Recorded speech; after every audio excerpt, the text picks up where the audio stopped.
The biggest thing any organization can do to enable the frontline workforce, drive better performance, get better outcomes, and then, like I said, get those outcomes in service of organizational priorities. If you do anything, number one, invest in the management team.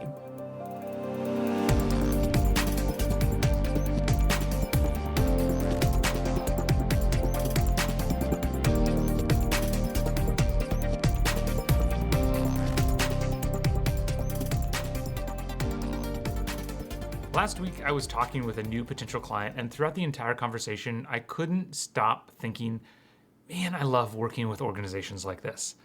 This was a custom stainless steel manufacturing company, which means they had that great mix of their office workers, plus a whole team of engineers, and plus a lot of technicians. And I love working with organizations who have that whole mix because they're the ones literally building our future, and yet they are also the ones that often get the least amount of support. It turns out I'm not the only one who feels this way. JD Dillon is the Chief Learning Architect at Axonify, an author, and a talent development professional who has spent his entire career talking about the thing that most people don't want to talk about: frontline employees, specifically enabling and developing frontline employees. He has seen firsthand the difficulties of leading and enabling the frontline workforce and spends all of his time trying to help organizations and managers to better support the people that make up 70 to 80% of our workforce. We start this conversation by defining what is the difference between a frontline worker and other types of workers, why it is so difficult to support them, and end with practical things organizations and managers can do to meet these challenges. Before we get into the conversation, I do want to remind you that if this is your first time listening to the show, please make sure you hit subscribe so you never miss a future episode. And if you happen to be someone who's responsible for developing leaders in your organization, I would love to talk to you. Please reach out to me at matt@bettereverydaystudios.com to see if we can come up with a way to make your leaders better. With that, let's get into the discussion with JD Dillon. JD, welcome to the Leadership Launchpad. How are you doing today? I'm doing all right, Matt. Thanks for having me. Fantastic. I'm really excited for this discussion for a particular reason because, a lot of the people that this podcast is largely for engineers, or people who have spent their, education and most of their early career in a very technical field. And they're making a transition into people management for the first time. And in my world, in kind of like aerospace, manufacturing world, a lot of those people become managers of very hybrid teams where they're managing out on the production floor, they're managing a test and evaluation team. And so they have some people like them that have a similar background to them, but they have a lot of people who are not similar to them. They have a lot of technicians. They have a lot of folks who have a very different background. And that's exactly where you've been focusing a ton of your time and energy, especially, you're finishing up writing a book right now on frontline employees. And so I would love to start this discussion with, honestly, a little bit of what we just talked about of when we say frontline employees, and maybe we can narrow it a little bit to kind of a manufacturing world, since I know that's a broad thing. What are some of the unique things about a frontline employee versus any other employee? Why make that as a classification? I would break down the frontline persona because it's the question I get the most whenever I do anything related to frontline workers. Someone asks me the question, who do you mean? And it's not necessarily about the specific work that people do. It's more about how the work is done, the kind of context in which work is experienced that creates this common persona that you would term frontline employee. So key considerations around that persona begins with time. They're considerably time-bound, and connected to time is autonomy. Frontline workers don't have the autonomy to make decisions in terms of how they use their time on the job because they are assigned a set of tasks, and they must complete those tasks, and to do anything outside the box or beyond the task list, they often have to ask for permission to use their time. They might not be able to do any type of work-related activities when they're not actively clocked in and on shift. And they tend to be focused directly on work that's associated to working with a company's customers or work that's associated to working with a company's products. So in a manufacturing context, the classic example would be people who are working on the manufacturing line, who are responsible for ensuring the kind of safe and efficient execution of day-to-day tasks to keep the literal machine running. So it's the significant group of people that represent 70 to 80% of the global workforce that organizations rely on to do the heavy lifting that makes strategies that are designed by their corporate counterparts successful. So when you think about Frontline in the broader context, it's the people, again, that in a lot of cases you and I interact with in our day-to-day lives. So we go to the grocery store, you go to a restaurant, you go to a hotel, someone knocks on your door with a delivery. That's the team members that we're talking about, who are part of pretty much every industry, from first responders to healthcare to manufacturing to travel, transportation. So it's the biggest contingent of the workforce. At the same time, it's the most poorly supported part of the workforce. Not always because organizations don't value frontline workers. I believe most organizations do understand their importance. I often just say that supporting a frontline team effectively is a really hard math problem, because if you're a learning and development team, you have a certain amount of resource, a certain amount of people, a certain amount of time, and you might be even a team of 50 to 100 people, but you're supporting 300,000 frontline workers who are distributed across a variety of countries. How do I do that? So it's a difficult math problem, but at the same time, a meaningful opportunity to provide value, improve the experience, and by improving frontline experience, improving outcomes for the organization and value delivered to your customers. Yeah. Well, then that makes a lot of sense. I especially love how you highlighted this idea of kind of how controlled the time is, because in many ways it's the reverse of what we would say a good non-frontline employee is. So much of what you hear when you're in corporate, when you're a salaried employee, is it's about going above and beyond. It's about having the interesting ideas and doing the side project that that's interesting you. And I think that's right, is in a frontline context, very often that is sometimes explicitly outlawed because they can get in trouble, the company can get in trouble, there's all kinds of things around it. And so I think that control piece is really important. I'd love to go a little bit deeper into, as you said, there's lots of reasons why they're often not supported that strongly. What are some more of and maybe this can come less in the framework of the organizational context of thinking of about corporate L&D, but what are some of the things that make it challenging to support and enable frontline employees, and especially enabling their development? What are some of the key challenges there? We've already checked the box of biggest challenge, which is time, because oftentimes corp workers were measured in terms of quarterly outcomes and success in a lot of cases, right? Yeah. Frontline workers measured in terms of hours. So one person, if you make the decision that you're going to take an hour today and you're going to go work on an educational opportunity or stretch assignment or something for an hour today, not a big deal. Your boss probably isn't sitting there saying, where were you for that hour, right? You're making productive use of that time. Doesn't even realize it. But you're deciding to do something different. Imagine someone walks away from the manufacturing line for an hour. The line stops, right? If a cashier leaves for an hour, the line doubles in size and maybe people walk away and don't make that purchase. So there's a considerable constraint on time, which then equates to, well, how do I help you, right? Where do we find time to teach someone to do something new or to reinforce something that people have already been taught, to communicate new information? So time is the biggest barrier, but then you complement that with reach. A lot of frontline workers don't work with technology on a consistent basis, or they work with a wide variety of different types of technologies. Let's take a hotel as an example. Your front desk team is standing behind computers, so I can reach them. They might even have email addresses.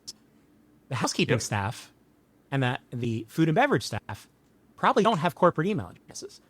I can't even just send them a message, yet alone reach them with a timely update. So as a result, I rely on cascading information from a stakeholder decision maker down through layers of management towards a frontline worker.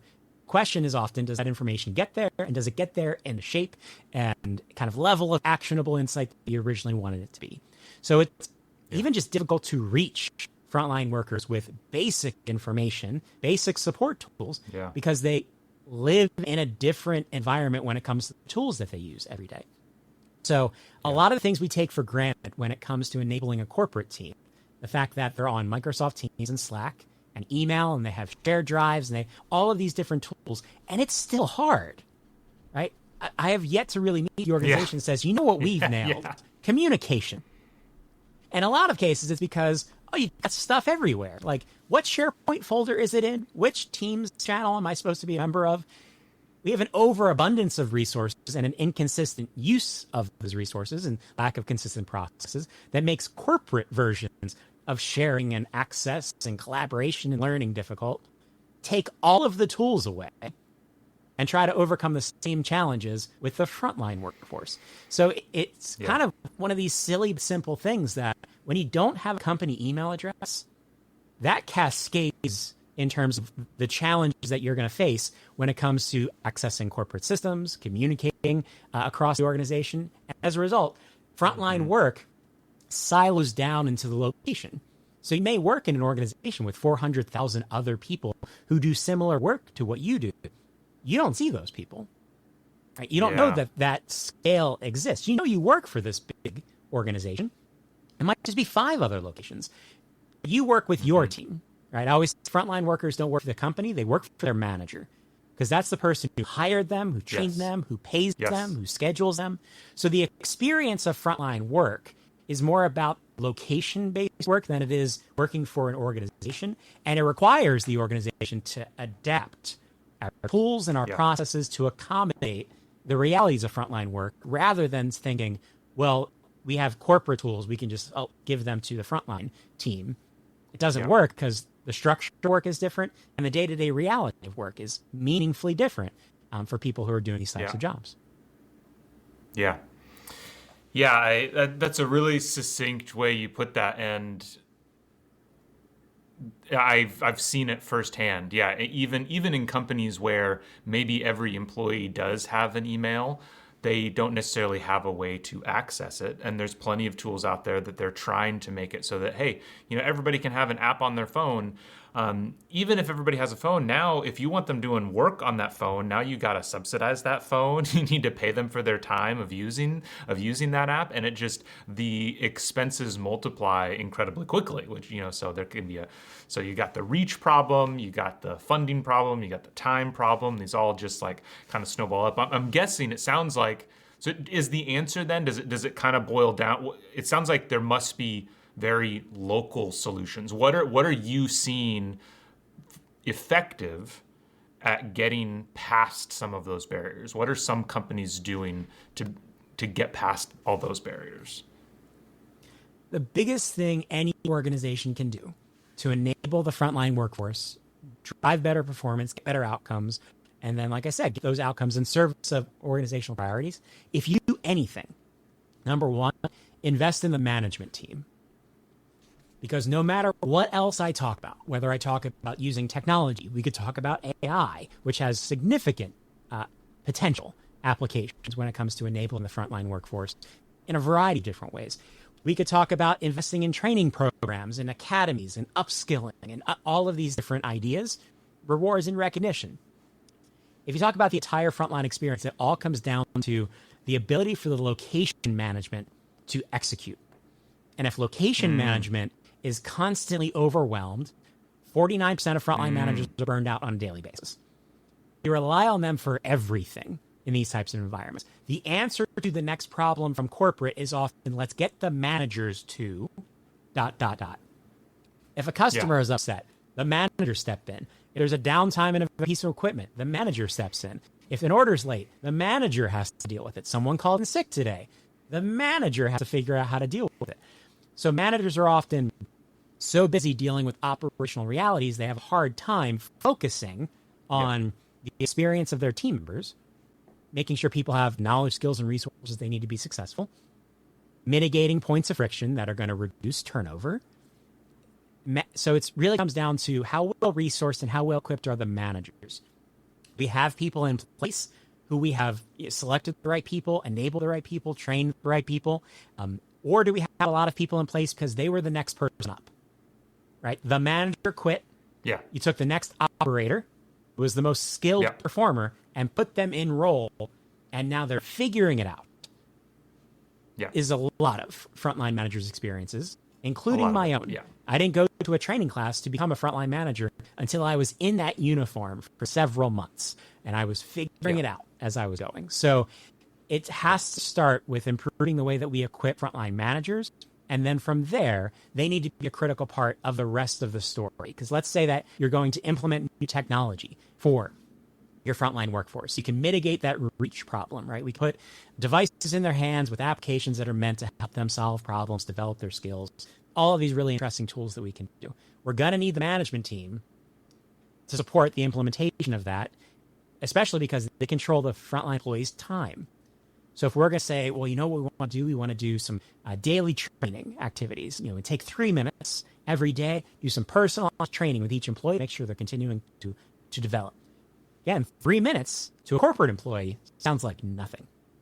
3 minutes to a frontline manager is an eternity because of what they have to get done and how they manage their labor hours and their workload. So we need the managers to not only be bought in and aligned, but we need them to be capable of supporting the type of experience we want to provide to the frontline team. Because if things break down at middle management, we can't help the frontline worker. Yeah. You're reminding me about another, a unique challenge for frontline managers because they have so many operational challenges to deal with. Cal Newport, the author Cal Newport, talks a lot about, he's all about creating opportunities for deep work where you can really focus and get into a flow state where you can get a lot done. And so he talks about this like hyperactive hive mind that we've created in the knowledge worker environment where there's Slack and there's emails and there's all these things. And the goal is to, carve space out between those, shut off the email, shut off the Slack. Maybe we don't need all of this stuff. And there is 100% a choice element to that in kind of the knowledge worker realm where there's certain things that you can do, but that's just not often an option in the frontline world. And so for a frontline manager, even that, hey, here's a 3 minute or here's a 5 minute task, it takes them 2 hours because they keep getting pulled in all these different directions. When we were just talking before we started recording, you were telling the story of writing the book inside of Panera Bread and watching the manager kind of try to do the schedule and how long it took her to do the schedule. It was a really, like a very visceral example. I don't know if you could tell that story or if you have another story, because you brought up this idea that they're constantly getting pulled in different directions. What's an example of that? There's another anecdote I share in the book that's from a research conversation with someone who is in the HR space in a retail environment. And they recently conducted a series of conversations with frontline managers to understand challenges that they were facing and how they could help them improve their experience. And one of the big findings from these conversations with their frontline management team was that frontline managers never eat lunch. And I'm sitting here listening to the conversation saying, oh yeah, I didn't eat lunch for like 7 years when I was a manager. unless someone went out to go get food and brought it back to us, I survived on a steady diet of popcorn and nachos when I used to manage movie theaters. Because I could go into the day with a plan and say, I'm going to accomplish the following things. And then the lights go out. And we have to deal with a blackout on the 4th of July and a packed movie theater full of folks who are upset, want a refund, and all of my point of sale systems are down, so I can't transact anything. Right? That's extreme example, but that's just what the day-to-day reality is. So when I wrote the book, I was mentioning how I wrote the vast majority of it in collaboration with different contributors from around the world, but a lot of my writing was done in frontline spaces. So I went to restaurants and coffee shops and airport lounges and hotels, theme parks, grocery store, cafe areas. So anywhere that I could sit and do my thing, focus on writing, but just be immersed in the experience that I was exploring as part of the book. And as part of that, I was able to just kind of look up and look around and watch people perform the job and watch the challenges that they faced. And in some cases, deal with upset customers, or in some cases, get consistently distracted from trying to accomplish what they were doing. And in one case, I watched a restaurant manager try to write the employee schedule for 4.5 hours. And it wasn't that she was ineffective at a job. It was that literally every time she sat down, I mean, when I sat down at the table next to her, I thought someone had left their homework behind, because it was just a table littered with papers and an iPad. And I realized, oh no, it's the manager. They're just doing stuff. And then I sat there and just wrote and watched as, an off-duty employee walked in and had questions about their schedule, and then a customer needed their help and they needed them in the kitchen, and just watched her bounce around for 4.5 hours and never get the administrative work done, because she was doing the job of managing the location. And I can relate to that experience. I tell a story in the book about one particular day I didn't get to eat lunch. I was very excited the day I was going to get a slice of pizza. It did not happen for me. It was just one day, but it's an example of the fact that a lot of frontline managers, even people who are great at the job, they walk in with a plan. Within minutes, that plan is gone, because they're constantly dealing with the unpredictable. Because in an environment where frontline workers thrive on consistency and compliance and regulation and executing the standard operating procedure, around that kind of framework of the job is a lot of unpredictable stuff that impacts their ability to not just get the job done to the best of their ability, but to dedicate any meaningful time to, as a manager, to the team, and then especially as a manager to themselves. Because I know that in a lot of cases, I spent the first 50 plus hours of my week getting the job done. If I was going to focus on the team or myself, that happened in hours 60 and 70. And that's why half of frontline managers are burned out. Yeah.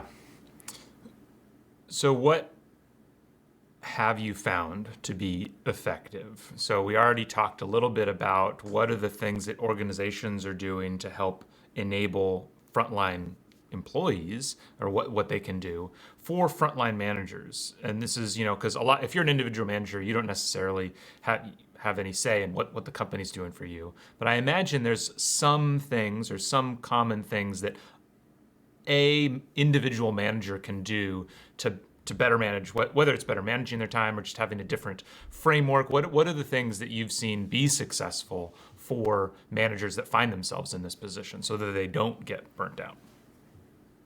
I found a common theme both in my own experience, the conversations I had with people who are doing the job today, and some other research and other books that I read along the way. And I'll use an example from Monica Rothberry's book, Lessons from the Drive-Thru. Monica was a former chief operations officer at KFC.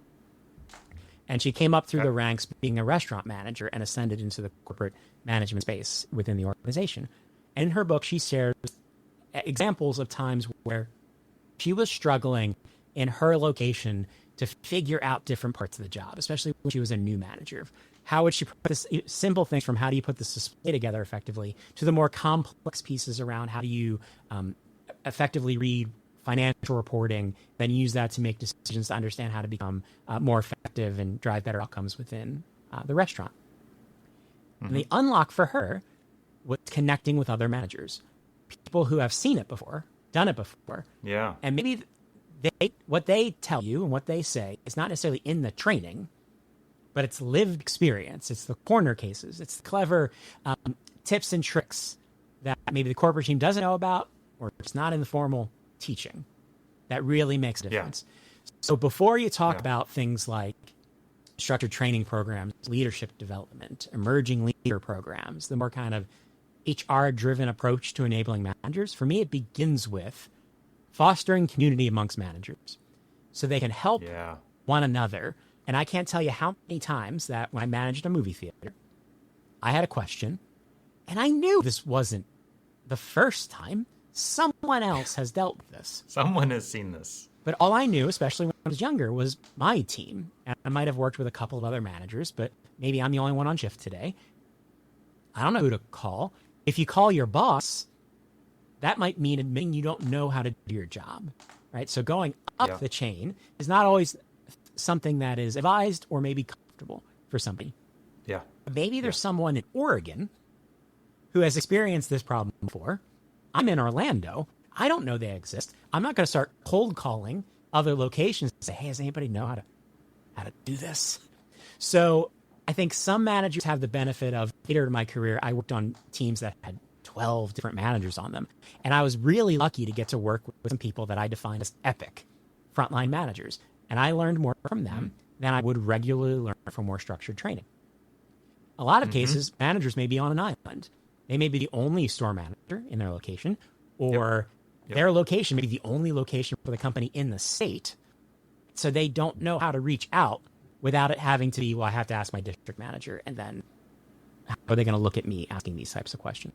Yeah. So how do you foster a community of managers? And it could be as simple as just give them a group chat, right? Help people connect the dots, because there are people out there within most organizations who are willing to help, especially if you tap them on the shoulder and ask them and make it part of their job to say, can you help bring people along? Can you be a mentor to some new managers? Can you be there to answer questions? So I think there's a community and connection side of enabling managers.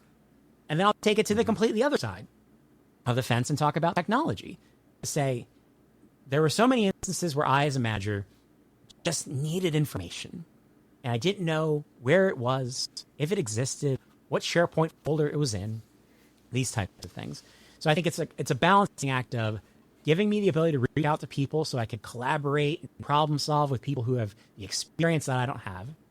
And then give me the tools I need to find actionable information that I can apply to make a good decision. And that's where I think tools like AI, digital assistants are going to transform the experience of frontline managers in so many ways, because instead of guessing or relying on the person next to me or having to reach out for questions that are foundational topics, I can just ask a digital assistant and say, how do I do this? And as long as the corporate team has curated knowledge base of actionable insights that these folks can use to solve problems, that's going to take a lot off of people's plates, because now they have a reliable source of truth that they can leverage in the way they need to. A lot of times have a more free-flowing conversation with the information in that format thanks to AI, and also have that conversation in their preferred language. Because maybe the newest member of your management team speaks French. All of their documentation is in English, because maybe you have a large French-speaking contingent within your workforce, but this individual would benefit from having information in their language, so they don't have to just try to understand the information, yet alone learn the information. Right? So again, AI is going to help overcome a lot of those obstacles and barriers that set the foundation that we can then build upon. Because once you've connected people with meaningful thought partners, collaborators, you've given them a solid knowledge base that they can really engage with, well, now we can have a different conversation about what it takes to enable that person. Where do we focus more structured activity? Where do we focus training? When do we actually have to remove someone from the operation and disrupt the flow of work because it's the right thing to do to help them develop their skills and focus on certain types of activities, versus it being the default way? Because again, you might think, oh, we do a 30-minute webinar once a month for our managers. That doesn't sound like a lot. That 30-minute webinar happened to fall on a Tuesday at 11:30, and that's when the truck was supposed to be here, and it's late, and I'm not going to be on the webinar, and I'm going to miss out on that opportunity. So if you kind of start at that foundational level, it then helps you restructure the risks of the enablement experience. And like I said, if you get this right, and you have a capable, confident frontline management team, then you can rethink, well, what's the best thing we can do for the frontline workforce, because you have that first layer of support in place. Yeah, that makes a lot of sense. And I love that you started with this idea of creating community, because maybe 6 months ago, I went to a conference where we did what they called just kind of a mastermind exercise, where we were sitting at tables of 6. And so they started a timer, 10 minutes. And every 10 minutes we rotated, where I'm the speaker now. So I just tell a problem that I have. And then everybody else, we spend 10 minutes trying to solve my problem. And then, ding, timer goes off. Next person, they say their problem. We all try to help solve their problem. I've since done that at a couple different conferences, and every time people are like, "This is the most amazing conversation I've ever had." Like, people love it, and it's just such a low lift way to create community, solve problems, but it's almost so low lift that it's not something that we think would be valuable, but people find it incredibly valuable. This has been a fantastic discussion. I know there's a lot more that we could talk about and a lot more that people could learn from you, because you're just finishing up writing a book. If people want to keep following you to learn more, where should they go? So many places. So start on LinkedIn. Always happy to have a conversation or help out however I can. So if you find me, JD Dillon, on LinkedIn, pretty easy to find. Not an energy executive. I'm the other one, because there's two of us who talk a lot on LinkedIn. Good to know. My personal website, learngeek.co. You can find my first book, The Modern Learning Ecosystem, there. You can also go to jdwroteabook.com, a very real website where you can pick up the first book. The second book is also at learngeek.co or at frontlineplaybook.com. This is called the Frontline Enablement Playbook. And yes, jdwroteanotherbook.com is also a viable website for that book. So I'll be updating the website with resources. It right now just kind of gives you a high-level overview of what the book is about, the different parts of the story, some of the research that I use that goes into the book. And once I'm finished with the draft, I'll start updating and providing more resources. Because the great thing about working with a team of collaborators from around the world is we have a lot of different voices that can help elevate the story. And that's really the goal, beyond selling a book, is to create permission to have more conversations about frontline workers across the employee experience, HR, and learning and development space. So I'm excited to do that in the second half of this year, leading towards publication at the beginning of 2026. So that is there. And then if you want to hang out with my team at Axonify, where we're building technology that enables frontline workers around the world, you can check us out at axonify.com. Awesome. Well, this has been fantastic. So thank you so much for your time, and I look forward to the next time we get to chat. My pleasure. Thanks, everybody. Thank you so much for listening to today's show. If you are looking for help turning your organization's great engineers into great managers, me and my team at Better Everyday Studios would love to help. We deliver targeted and interactive training workshops that are designed to help build the 3 fundamental skills of any new manager: building trust, giving feedback, and setting goals. Reach out to me through Matt at bettereverydaystudios.com so we can start making your organization better every day.